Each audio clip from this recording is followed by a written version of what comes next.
ഇതെന്താണെന്നറിയോ രാജേഷ്, രണ്ട് സംസ്കാരങ്ങൾ തമ്മിൽ ചേരാത്ത പ്രശ്നം. ഹൈലി എഡ്യൂക്കേറ്റഡ് പ്രൊഫഷണൽസുമായ എൻ്റെ പാരൻസും ഒട്ടും വിവരവും വിദ്യാഭ്യാസവുമില്ലാത്ത നിന്റെ പാരൻസും ഒത്തുപോവില്ല രാജേഷ്. നമ്മൾ തമ്മിൽ ഇനി ശരിയാവില്ല. ഞാൻ ഒരുപാട് ആലോചിച്ചെടുത്ത തീരുമാനമായത്. ഒരു കാര്യം ചെയ്യും, നാളെ വക്കീൽ വരും, അതങ്ങ് ഒപ്പിട്ട് കൊടുത്തേക്ക്. പിന്നെ കുട്ടികളുടെ കാര്യം, അത് നമ്മൾ നേരത്തെ തീരുമാനിച്ചതാണല്ലോ. അതിലിപ്പം എന്ത് വിട്ടുവീഴ്ച ചെയ്യാനാണെങ്കിലും ഞാൻ റെഡി. എന്തായാലും ഇത്രയൊക്കെ ആയി. ഇതും കൂടി നിങ്ങൾ കേട്ടോ, ജസ്റ്റിനുമായിട്ടുള്ള എൻ്റെ ബന്ധം നീ സംശയിച്ചതുപോലെ തന്നെയാണ്. ഞങ്ങളിത് ഒന്നിച്ച് ജീവിക്കാൻ പോവാം. എങ്ങനെയുണ്ട്? വെറുതെ മറച്ചു വെച്ചിട്ട് പ്രശ്നം ഉണ്ടാക്കണ്ടല്ലോ. എനിക്ക് അമ്മയുടെ സപ്പോർട്ടുണ്ടേ. പിന്നെ എൻ്റെ അച്ഛൻ ഏതാണ്ട് മൗനം സമ്മതം പോലെയാണ്. എൻ്റെ അമ്മ പറഞ്ഞേക്കുന്നത് എന്താണെന്നറിയോ? ഇയാളെ ഒന്ന് പെട്ടെന്ന് ഒഴിവാക്കിയിട്ട് ചെല്ലാൻ. മരിക്കണം, അവരെ ജീവിച്ചോട്ടെ. ഞാൻ ആർക്കും ഒരു ശല്യമാവുന്നില്ല.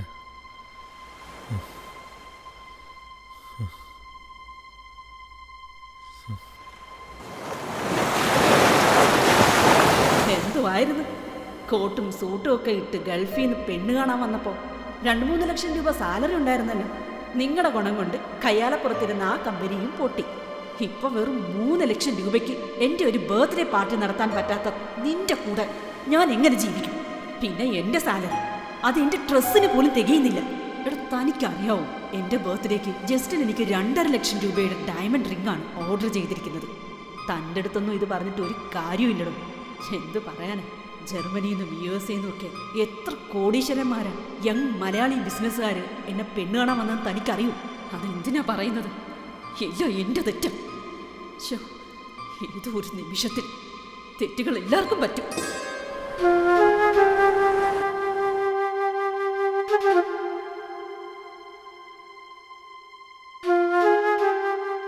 കൂടുതൽ ബഹളമൊന്നും ഉണ്ടാക്കാൻ നിൽക്കാതെ അത് ഒപ്പിട്ട് കൊടുത്തേക്ക്.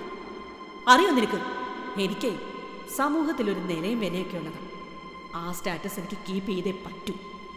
പണ്ടൊക്കെ എൻ്റെ പപ്പ 10,000 രൂപയെ കുറഞ്ഞൊരു സ്കേർട്ട് പോലും എനിക്ക് വാങ്ങിത്തരില്ലായിരുന്നു. അറിയോ, എന്നെ കൊണ്ട് നിങ്ങൾ രമ്യയുടെ മോളുടെ ബർത്ത്ഡേ ഫംഗ്ഷന് വെറും 2,000 രൂപയുടെ സാരി ഉടുപ്പിച്ചല്ലേ? കള്ളം പറഞ്ഞിട്ട് എനിക്ക് തന്നെ ഇനി വേണ്ട.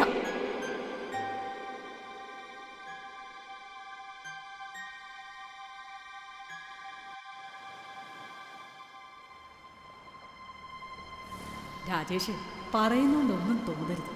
താനൊരു തികഞ്ഞ പരാജയമാണ്. You are an utter failure. Please understand and leave me alone.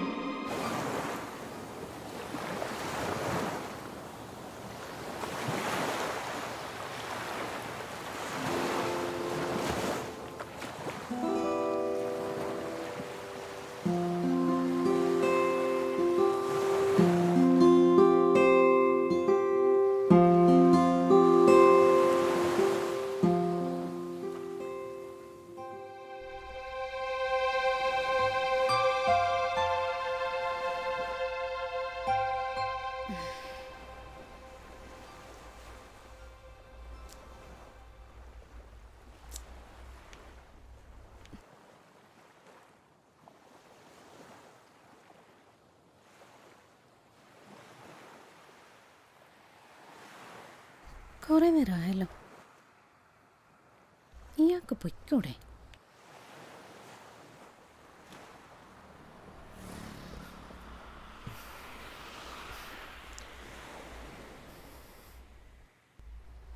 ഇവർക്ക് ഇവിടെ വരേണ്ട കാര്യം എന്താ? ഒന്ന് പോയിരുന്നെങ്കിൽ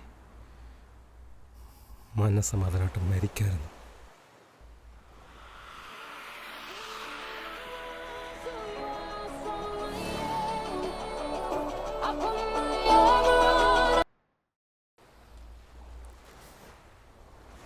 എടി എന്റെ പൊന്നു ഗിഫ്റ്റ്, നിനക്കിതിന്റെ വല്ല കാര്യം ഉണ്ടായിരുന്നോ? എടി പെണ്ണുങ്ങളായ നമ്മൾ കുറച്ചൊക്കെ അഡ്ജസ്റ്റ് ചെയ്യണ്ടേ? നിനക്കൊരു മോളുള്ളതല്ലേ? ഓ, ഇനി അതിന്റെ ജീവിതം എന്താവും? എടി ഞാൻ ഇപ്പോഴറിയുന്നേ നിന്റെ ഡിവോഴ്സ് പെറ്റീഷനൊക്കെ. എടി മാഹി കുറച്ച് മുമ്പ് വിളിച്ചിട്ടുണ്ടായിരുന്നു. അവന്റെ വിഷമം കേട്ടിട്ട് എനിക്കെന്തോ സഹിക്കുന്നില്ല അങ്ങോട്ട്. നിനക്കറിഞ്ഞൂടെ, മാഹി നിന്നെ വല്ലാതെ സ്നേഹിക്കുന്നുണ്ട് പെണ്ണായി. മാഹി ഒരു പാവല്ലേടി. എനിക്കറിയാത്ത ആളാണോ അവൻ? നീ ഇത്രയും ചെയ്യാൻ വേണ്ടി മാത്രമൊന്നും ഇല്ലായിരുന്നു. എന്നാലും കഷ്ടമായിപ്പോയി. Anjada, you don't have any right to advise me in this matter. It's me who experienced. അനുഭവിച്ചത് മുഴുവൻ ഞാനാണ്. ഞാൻ തീരുമാനിക്കും. It's my life, my decision. അയാളെക്കുറിച്ച് പറയാൻ വേണ്ടി മേലാൽ ഇനി എന്നെ വിളിച്ചേക്കരുത്. ഞാൻ പോവാ. ഇനി നിങ്ങളുടെ ആരുടെ അടുത്തേക്ക് ഞാൻ വരില്ല.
ഹലോ, എടാ രാജേഷേ, എടാ ഞാൻ ഇപ്പോഴാണ് കാര്യങ്ങളൊക്കെ അറിയുന്നത്.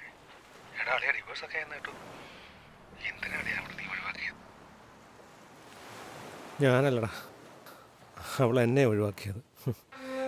1000 പ്രാവശ്യം പറയും നിങ്ങളെനിക്ക് ഓക്കെ അല്ല, എൻ്റെ വൈബല്ല എന്നൊക്കെ.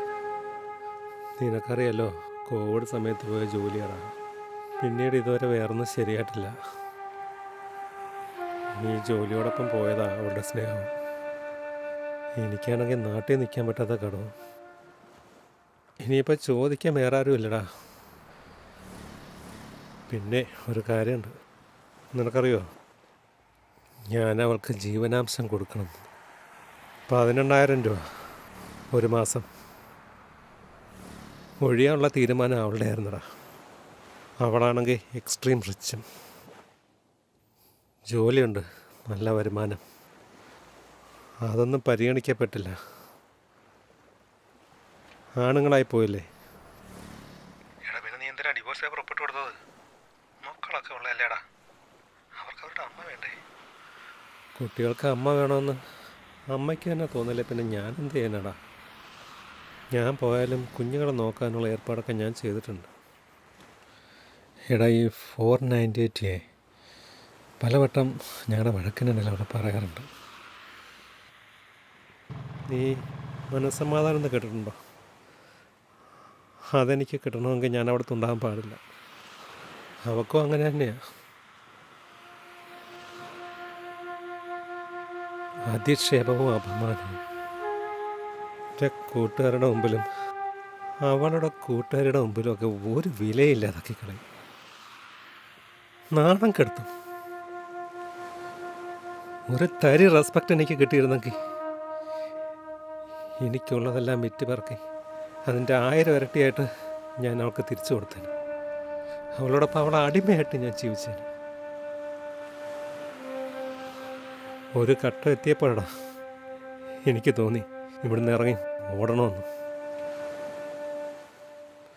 പെട്ട് പോയെന്ന് തോന്നിയ ഒപ്പിട്ട് പോകുകയാ ആരായാലും. കുറച്ചാണെങ്കിലും എനിക്കുള്ളതെല്ലാം എൻ്റെ മരണശേഷം കുട്ടികളെ പേരിലാക്കിയിട്ടുണ്ട്. അതവർക്ക് ഉടനെ കിട്ടും. തോക്കില്ലടാ, തോക്കില്ല. അവളെൻ്റെ കയ്യിൽ നിന്ന് ഇനി എങ്ങനെ ജീവനാംശം വാങ്ങുമെന്ന് കാണാം. നീ ചാകരുതെന്ന് വിധിക്കാനൊന്നും കോടതിക്ക് പറ്റില്ലല്ലോ. എൻ്റെ ജീവിതത്തിൽ എന്നെ അവസാനം വിളിക്കുന്ന സുഹൃത്ത് നീയാ. ഇന്നേക്ക് 3-ാം ദിവസം രാവിലെ ഇവിടെ എവിടെയെങ്കിലും നിനക്കെന്നെ കാണാൻ പറ്റും. എടാ, നിനക്ക് നല്ല വിഷമമുണ്ട്. ഞങ്ങളൊന്നും അറിയുന്നല്ലോ. നീ എന്തെങ്കിലും പറയട്ടെ. നീ ഇപ്പം എവിടാ? അവിടെ തന്നെ നിൽക്ക്. വിഷമിക്കണം കേട്ടോ, ഞാൻ അങ്ങോട്ട് വരാം. എടാ, phone വയ്ക്കല്ലേ. Hello.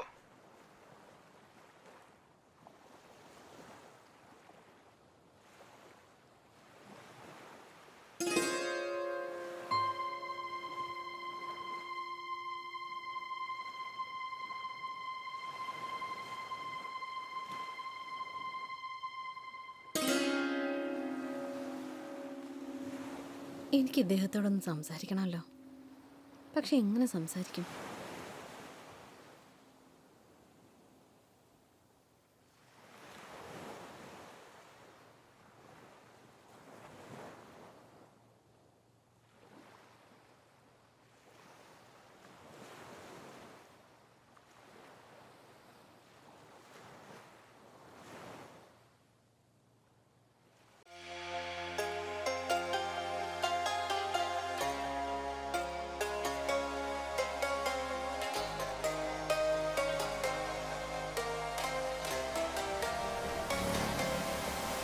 Trace the cracks on the floor tonight. Neon shadows dance in the broken light. A heart beats loud, but it's out of sync. Lost in the rhythm, I can't quite dream. The air is heavy, it pulls me in. Twisted me.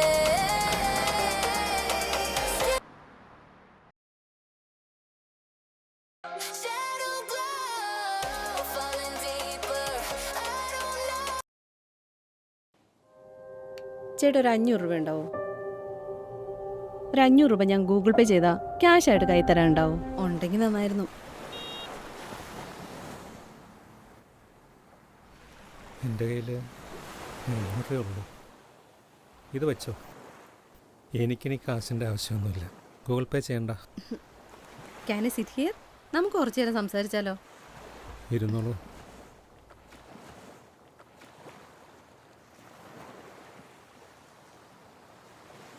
ഞാനൊരു കാര്യം ചോദിച്ചാൽ സത്യം പറയാമോ? എന്ത്? ഈ കടൽ ചാടി ചാവാൻ വന്നില്ലേ നിങ്ങൾ? കടലിൻ്റെ ആഴങ്ങളിലേക്ക് ഇറങ്ങിച്ചെല്ലാൻ.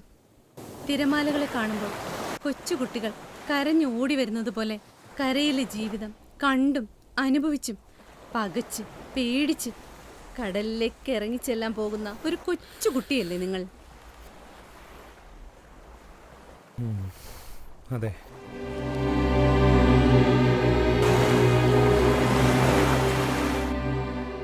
നിങ്ങളിവിടുന്ന് പോകുന്നില്ലല്ലോ. മരിക്കാൻ വന്നതാണോ? എന്തോ എനിക്കങ്ങനെ തോന്നി. ഞാനിവിടെ മരിക്കാൻ വന്നതല്ല, ഇരിക്കാൻ വന്നതാണ്. ഈ രാത്രി മുഴുവൻ ഇവിടെ ഒറ്റയ്ക്ക്. ഇന്നെനിക്കെന്ത് സംഭവിക്കുമെന്നറിയില്ല, പക്ഷേ എനിക്കിന്ന് സ്വാതന്ത്ര്യം കിട്ടിയ ദിവസമാണ്. ഈ രാത്രി മുഴുവൻ ഈ കടലമ്മയോടൊപ്പം ഇവിടെ ഇരിക്കും. എന്ത് സ്വാതന്ത്ര്യം?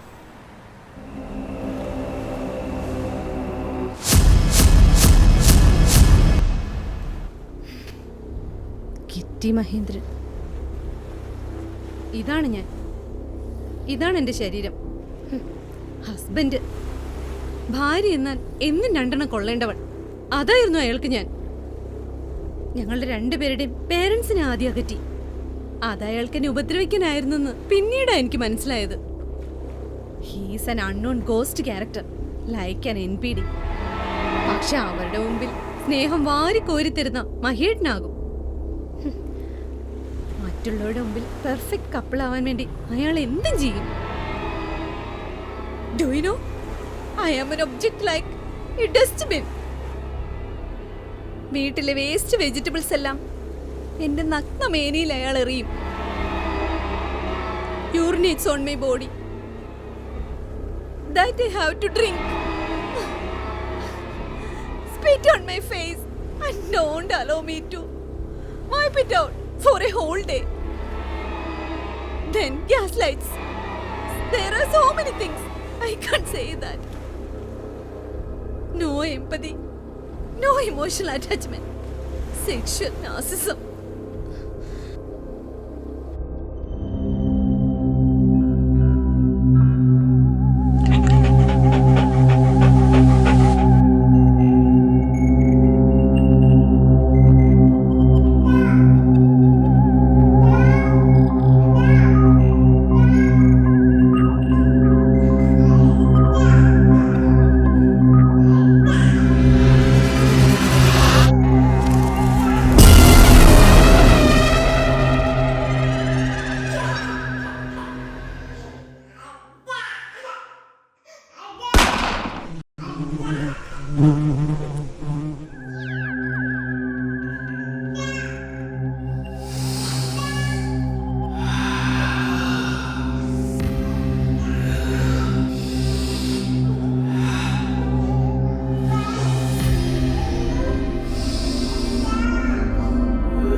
കഴിക്കുമോളെ കഴിക്കേ. നമുക്ക് സ്നേഹമുണ്ടെങ്കിൽ മോളിത് കഴിക്കും. മോളിത് കഴിച്ചാൽ ഏറ്റവും സ്നേഹമുണ്ടെന്ന് മനസ്സിലാക്കും. മോളിത് കഴിച്ചില്ലെങ്കിൽ ഏറ്റവും സ്നേഹമില്ലെന്ന് വിചാരിക്കുള്ളൂ. കഴിക്കേ. ഏറ്റവും വിചാരിക്കും നമുക്ക് ഏറ്റവും സ്നേഹമില്ല. കഴിക്കേ. കഴിക്കാൻ.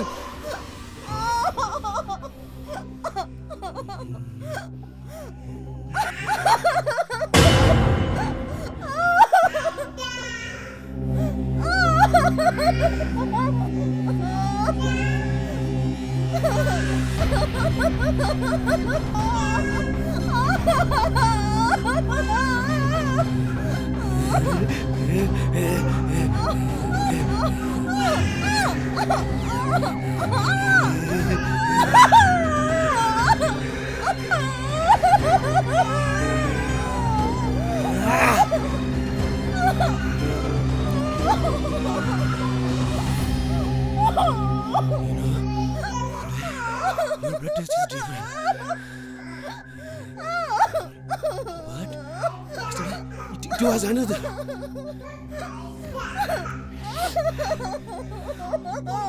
ഏട്ടന് മോളെ സ്നേഹമുണ്ടെന്ന് ഏട്ടൻ ധരിച്ചു. ഇനി it's your turn. ഇനി മോള് എത്ര സ്നേഹം നൽകി?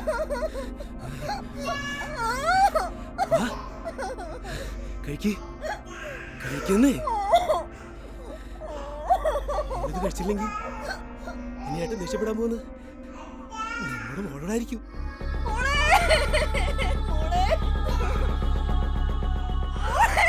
താങ്ങില്ലേടി.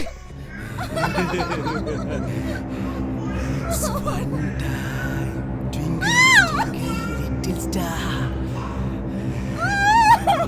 It's your stomach. Grow a star, little star.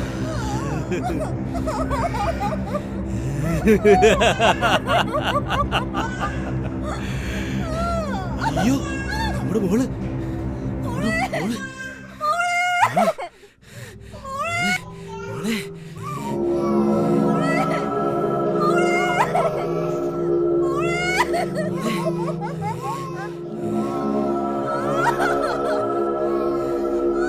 മോള് നമ്മുടെ മോള്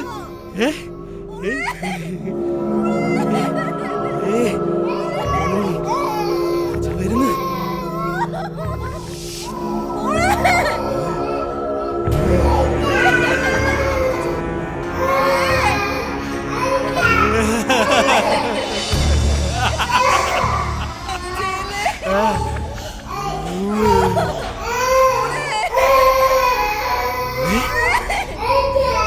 മോളെ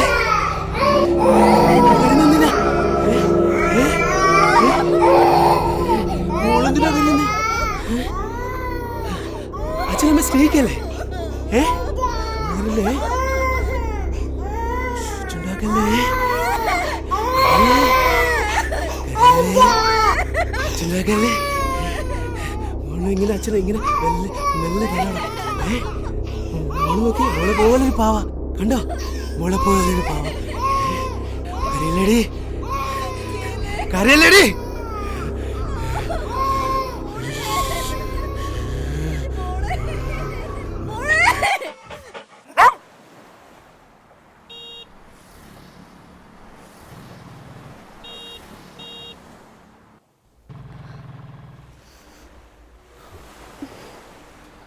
ഹലോ. സോറി, ഞാൻ പെട്ടെന്ന് കണ്ട ഒരാളോട് എന്തോ എനിക്കറിയില്ല, സ്ത്രീയായാലും പുരുഷനായാലും നമ്മൾ തുല്യ ദുഃഖിതരാണെന്ന് തോന്നി. അതാ ഇത്ര ഓപ്പണായി സംസാരിച്ചത്. സാരമല്ലടോ, എനിക്ക് മനസ്സിലാവും. താങ്കളുടെ വിഷമം എനിക്ക് മനസ്സിലാവും. പറഞ്ഞോളൂ, ഉള്ളിലെ വിഷമങ്ങളെല്ലാം പുറത്തു വരട്ടെ. കേൾക്കാൻ തയ്യാറായി ഞാനിവിടെ ഇരിപ്പുണ്ട്. ധൈര്യമായിട്ട് പറഞ്ഞു. എന്നെ കേൾക്കാൻ ഒരാള്. നമുക്കൊന്ന് നടന്നാലോ? ഒരു കോഫി കുടിക്കാം. ഞാൻ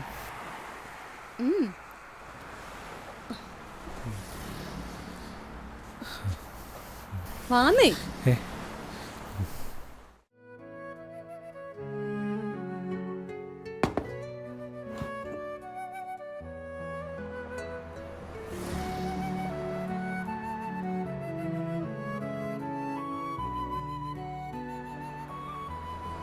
തനിക്ക് റെസ്പെക്റ്റ് കിട്ടിയിട്ടില്ല അല്ലേ? താനിത് കണ്ടോ? എനിക്ക് റെസ്പെക്റ്റ് പോയിട്ട് സ്നേഹം പോലും കിട്ടിയിട്ടില്ല. എന്റെ ഹസ്ബൻഡിന് റെസ്പെക്റ്റിന്റെയോ സ്നേഹത്തിന്റെയോ വില എന്താണെന്ന് അറിയില്ല. ഒരുപക്ഷെ നിങ്ങളുടെ ഭാര്യയ്ക്കും. പക്ഷേ നമുക്ക് രണ്ടുപേർക്കും അതിന്റെ വില അറിയാലോ. അപ്പൊ നമുക്ക് രണ്ട് നല്ല സുഹൃത്തുക്കളായിക്കൂടെ?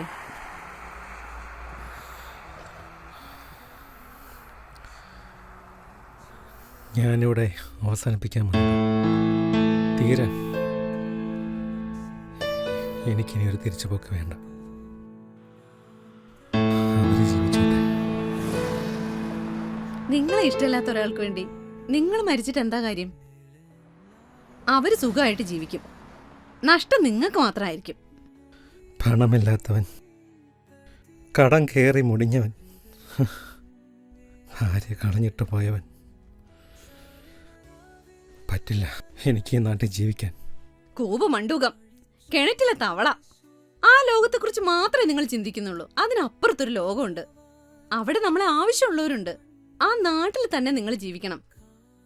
ഒരു സംഭവിക്കില്ല.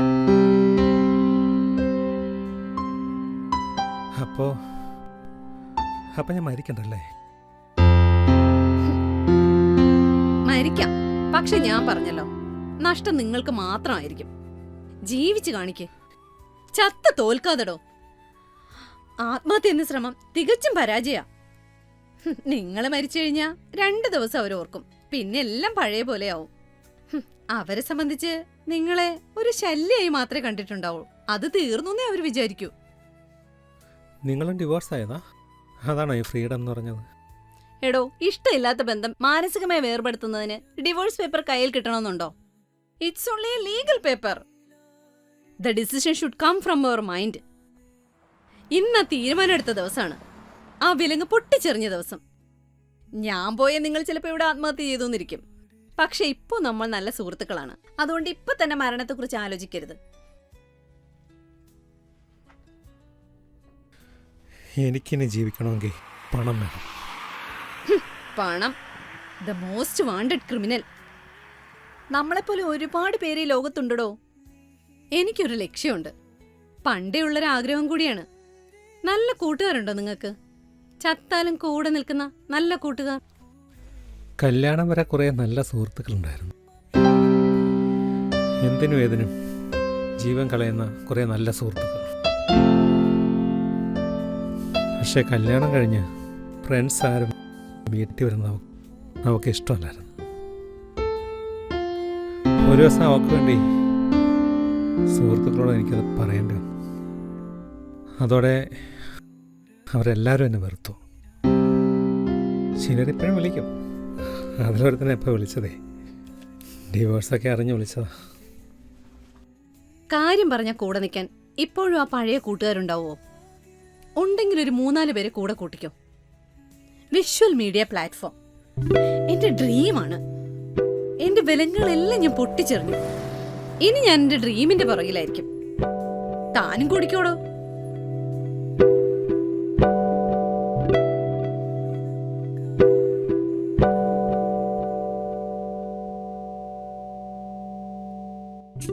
വാടോ. ഞാൻ വരുമല്ലേ? തനിക്കെന്താ അത്ര നാണം? കൈ പിടിച്ചതേ കല്യാണം കഴിക്കാനൊന്നും അല്ലടോ. അതിനി എന്റെ ജീവിതത്തിൽ ഉണ്ടാവില്ല. ചൂടുവെള്ളത്തിൽ വീണ പൂച്ചയാണ്.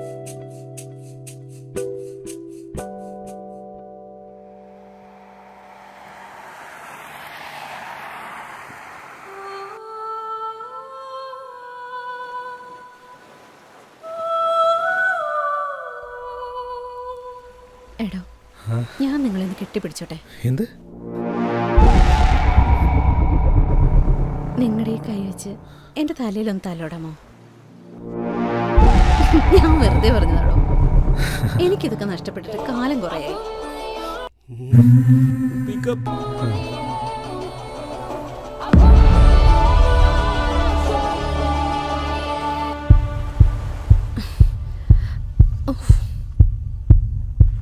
എന്ന് പിടിച്ചേ.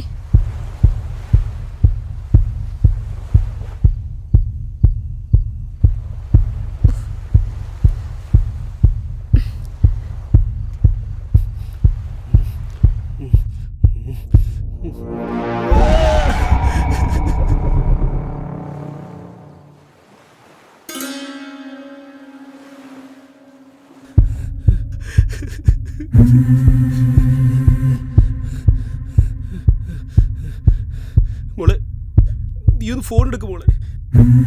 ഞാനും എൻ മാടി തന്ന് നിനക്ക് കൊത്തില്ല കാണും. ഞാൻ എല്ലാം മാനേജ് ചെയ്തതല്ലേ, നിനക്ക് അറിഞ്ഞൂടെ? എനിക്ക് ദേഷ്യം വന്ന് എനിക്ക് കയ്യിൽ വിട്ടു പോകുന്നു. ഇത് നമ്മുടെ കുഞ്ഞിനെ എവിടെയാ കൊണ്ടുവച്ചിരിക്കുന്നത്? എന്തിനാ നീ കേസ് കൊടുത്ത്? നിങ്ങളില്ലാതെ എനിക്ക് പറ്റത്തില്ല. എനിക്ക് പേടിയാവുന്നു. ഞാൻ മാത്രമുള്ള ഇവിടെ. ഒന്ന് തിരിച്ചു വാ. ഈ ഒരു പ്രാവശ്യം കൊടുത്തില്ലോ, ക്ഷമിക്ക്. ഈ ഒറ്റത്തവള ഒരു പ്രാവശ്യം കൂടെ.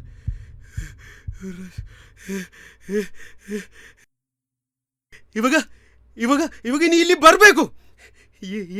ಈ ಬಾರಿಯಲ್ಲಿ ಬೇವಾಸಿ ಮವಳೆ.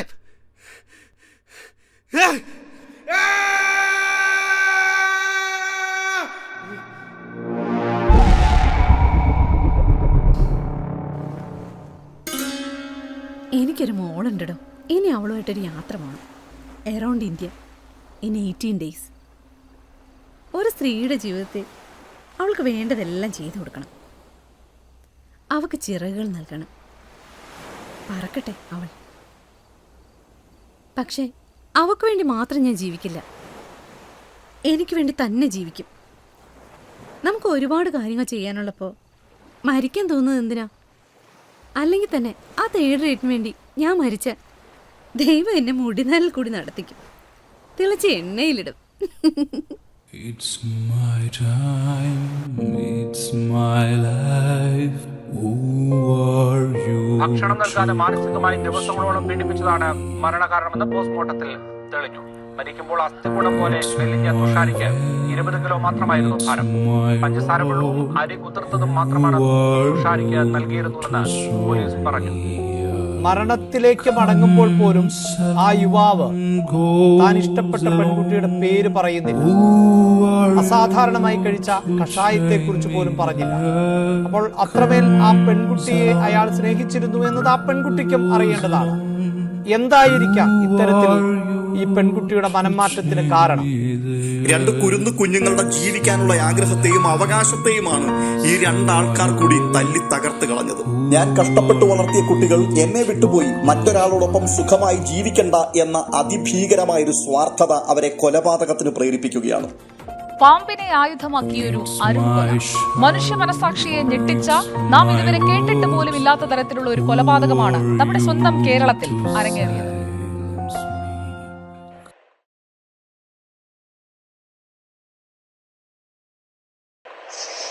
എനിക്ക് വയ്യാടി, അനങ്ങാൻ വയ്യ, വയറെല്ലാം ചവിട്ടി, സഹിക്കാൻ പറ്റുന്നില്ല. ഇത്രയൊക്കെ കാണിച്ചിട്ട് അയാളുടെ കൂടെ തന്നെ അയാളുടെ കൂടെ നിൽക്കേണ്ടി വരുന്ന അവസ്ഥയാണ്. പറ്റുന്നില്ലടി. നിർത്തിയിട്ട് പോവാണെങ്കിൽ എന്നെ കാണത്തില്ല. നോക്കിക്കോ, ഞാനെന്തേലും ചെയ്യും, എന്നെ കൊണ്ട് പറ്റത്തില്ല. என் உலகமே நீங்களும் அம்மாவும் தான். என்னை மன்னிச்சிருங்கப்பா, என்னை மன்னிச்சிருங்கம்மா. அவ்வளவுதான், முடிஞ்சு போச்சு எல்லாமே.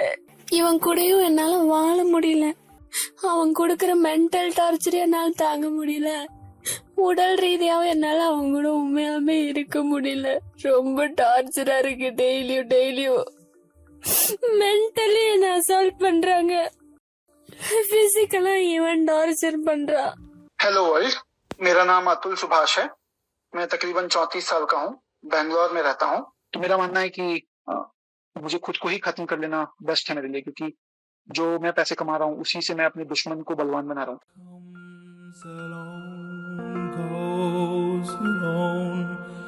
Who are you to question me? Comes along, goes along. Who are you to question